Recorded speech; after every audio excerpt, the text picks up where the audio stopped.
ವಿಮೋಚನಕಾಂಡ 13ನೇ ಅಧ್ಯಾಯ 1 ಮತ್ತು 2ನೇ ವಾಕ್ಯಗಳು. ಯೆಹೋವನು ಮೋಶೆಗೆ, ಇಸ್ರಾಯೇಲ್ಯರು ತಮ್ಮೊಳಗಾಗಲಿ ತಮ್ಮ ಪಶುಗಳೊಳಗಾಗಲಿ ಪ್ರಥಮ ಗರ್ಭವನ್ನು, ಅಂದರೆ ಚೊಚ್ಚಲಾಗಿ ಹುಟ್ಟಿದ್ದೆಲ್ಲವನ್ನು ನನಗೆ ಮೀಸಲಾಗಿಡಬೇಕು, ಅದು ನನ್ನದೇ ಎಂದು ಹೇಳಿದನು. ಈ ವಾಕ್ಯದಲ್ಲಿ ದೇವರು ಮೋಶೆಯ ಮೂಲಕವಾಗಿ ಇಸ್ರಾಯೇಲರಿಗೆ ಕೆಲವೊಂದು ಕಟ್ಟಳೆಗಳನ್ನು ತಿಳಿಸುತ್ತಿರುವಂಥ ಸಮಯದಲ್ಲಿ ನುಡಿದಂಥ ಸಂಗತಿಗಳನ್ನು ವಿವರಿಸಲಾಗಿದೆ.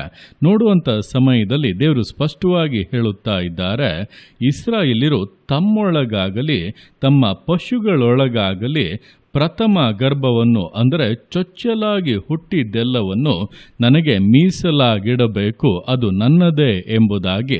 ಅಂದರೆ ಮೊದಲನೆಯದಾಗಿ ಹುಟ್ಟಿದಂಥ ಮಕ್ಕಳಾಗಲಿ ಅಥವಾ ಮೊದಲನೆಯದಾಗಿ ಹುಟ್ಟಿದಂಥ ಪಶುಗಳಾಗಲಿ, ಅಷ್ಟೇ ಅಲ್ಲ, ಬೆಳೆಯ ಪ್ರಥಮ ಫಲವನ್ನು ಕೂಡ ನಾವು ಕರ್ತನಿಗೆಂದು ಕೊಡಬೇಕು ಎಂಬುದಾಗಿ ದೇವರು ಇಸ್ರಾಯೇಲರಿಗೆ ಕಟ್ಟಳೆ ಕೊಟ್ಟರು.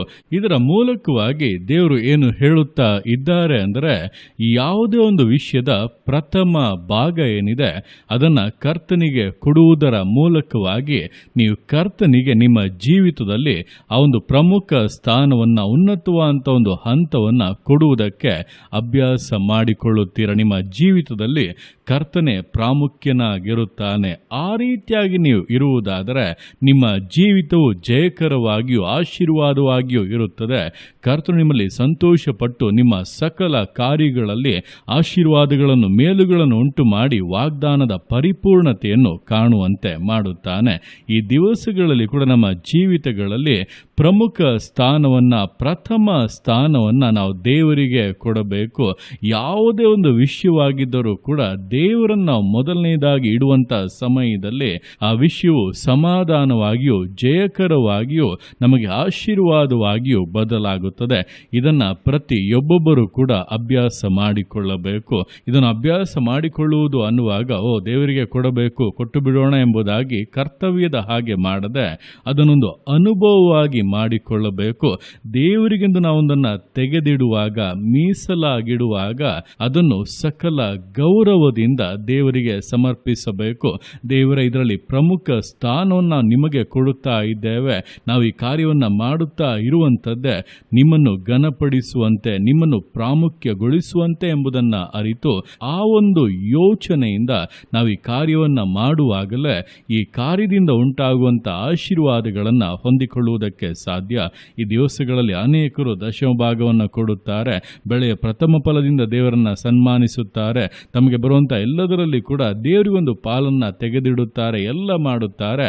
ಆದರೆ ಅದರ ಮೂಲಕವಾಗಿ ನನ್ನ ಜೀವಿತದಲ್ಲಿ ದೇವರಿಗೆ ಆ ಪ್ರಾಮುಖ್ಯವಾಗಿರುವಂಥ ಸ್ಥಾನ, ದೇವರೇ ಬಹಳ ಮುಖ್ಯವಾದವರು ಎಂಬಂಥ ಯೋಚನೆಯನ್ನು ಅಥವಾ ಅಂತಹ ಒಂದು ಸಮರ್ಪಣೆಯನ್ನು ಬಿಟ್ಟು ಬಿಡುತ್ತಾರೆ. ಆ ರೀತಿಯಾಗಿ ಮಾಡುವುದರಿಂದ ನೀವು ಕೊಡುತ್ತಾ ಇರುವಂಥ ಕಾರ್ಯಗಳ ಪ್ರತಿಫಲವನ್ನು ಕೂಡ ಕಾಣುವುದಕ್ಕಾಗದಂತೆ ಆಗಿಬಿಡುತ್ತದೆ. ಆದ್ದರಿಂದ ಈ ದಿವಸಗಳಲ್ಲಿ ನೀವು ಕೊಡುವಂಥದ್ದು ಒಳ್ಳೆಯದು, ಆದರೆ ಅದೆಲ್ಲದಕ್ಕಿಂತ ಮುಖ್ಯವಾದದ್ದು ದೇವರಿಗೆ ನೀವು ಪ್ರಮುಖ ಸ್ಥಾನವನ್ನು, ಪ್ರಥಮ ಸ್ಥಾನವನ್ನು ಕೊಟ್ಟು ಅದರ ನಂತರ ಕಾರ್ಯಗಳನ್ನು ಮಾಡುವಂಥದ್ದು ಎಂಬುದನ್ನು ತಿಳಿದು ದೇವರಿಗೆ ಮೊದಲ ಸ್ಥಾನವನ್ನು ಕೊಟ್ಟು ಆತನನ್ನು ಘನಪಡಿಸುತ್ತಾ ಎಲ್ಲ ಕಾರ್ಯಗಳಲ್ಲಿ ಕೂಡ ಆತನಿಗೆ ಮಹಿಮೆಯನ್ನು ಸಮರ್ಪಿಸುತ್ತಾ ವಿಧೇಯತೆಯಿಂದ, ದೃಢತೆಯಿಂದ, ಸಮರ್ಪಣೆಯಿಂದ ವಿಶ್ವಾಸ ಜೀವಿತಗಳನ್ನು ಮುನ್ನಡೆಸೋಣ.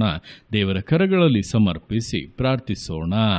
ಯೇಸುವೆ ಸ್ತೋತ್ರ ರಾಜ, ಕೊಟ್ಟಂಥ ದಿವಸಕ್ಕೋಸ್ಕರ ಸ್ತೋತ್ರ ಕರ್ತನೆ. ಈ ದಿವಸ ನಿನ್ನ ಕರಗಳಲ್ಲಿ ಸಮರ್ಪಿಸ್ತಾನೆ. ಪ್ರತಿಯೊಂದು ಜೀವಿತಗಳನ್ನು ನೀನು ಆಳ್ವಿಕೆ ಮಾಡು, ಬಲಪಡಿಸು ಕರ್ತನೆ. ಅದಪ್ಪ, ನಿನ್ನ ವಾಕ್ಯದ ಮೂಲಕ ನೀನು ನಮ್ಮೊಟ್ಟಿಗೆ ಸ್ಪಷ್ಟವಾಗಿ ಮಾತನಾಡಿದೀಯ.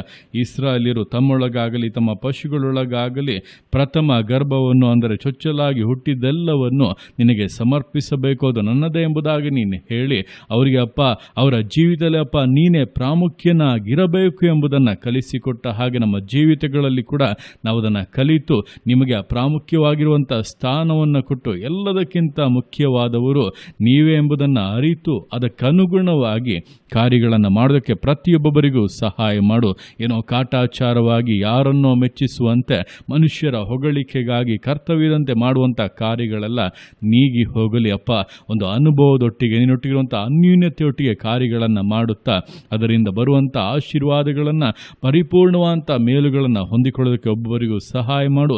ಆಶೀರ್ವದಿಸು. ಕೊರತೆಗಳೆಲ್ಲ ನೀಗಲಿ, ಸಮೃದ್ಧಿ ಉಂಟಾಗಲಿ. ನೀನಪ್ಪ ಪ್ರಾಮುಖ್ಯನಾಗಿರುವಂಥ ಪ್ರತಿಯೊಂದು ಜೀವಿತಗಳು ಈ ದಿವಸಗಳಲ್ಲಿ ಅಪ್ಪ ಜಯಗಳನ್ನು ಕಾಣಲಿ, ಮೇಲುಗಳನ್ನು ಕಾಣಲಿ, ವಿಶೇಷವಾದ ಆಶೀರ್ವಾದಗಳನ್ನು ಅನುಗ್ರಹಿಸಿ ಘನಪಡಿಸಬೇಕೆಂದು ಪ್ರಾರ್ಥಿಸ್ತಾ ಅದನ್ನು ನಿನ್ನತೆಗೆ ಮಾಡುವಂಥ ನಿನ್ನ ಪ್ರೀತಿಗೋಸ್ಕರ, ಕೃಪೆಗೋಸ್ಕರ ಅಪ್ಪ ನಿಮಗೆ ಸ್ತೋತ್ರಗಳು. ಪ್ರತಿಯೊಂದು ಜೀವಿತಗಳನ್ನು ಅಪ್ಪ ನಿಮ್ಮ ಕರಗಳಲ್ಲಿ ಸಮರ್ಪಿಸ್ತಾ ಅದನ್ನು ಆಶೀರ್ವದಿಸು, ಮಾನಿಸು, ಘನಪಡಿಸು. ಎಲ್ಲ ನಿಮ್ಮ ಕರಗಳಲ್ಲಿ ಸಮರ್ಪಿಸಿ ಎಲ್ಲ ಸ್ತುತಿಗಾನ ಮಾನವನೊಬ್ಬನಿಗೆ ಸಲ್ಲಿಸಿ ಯೇಸುವಿನ ನಾಮದಲ್ಲಿ ಬೇಡುತ್ತೆ ನಮ್ಮ ತಂದೆಯೇ. ಆಮೇನ್, ಆಮೇನ್.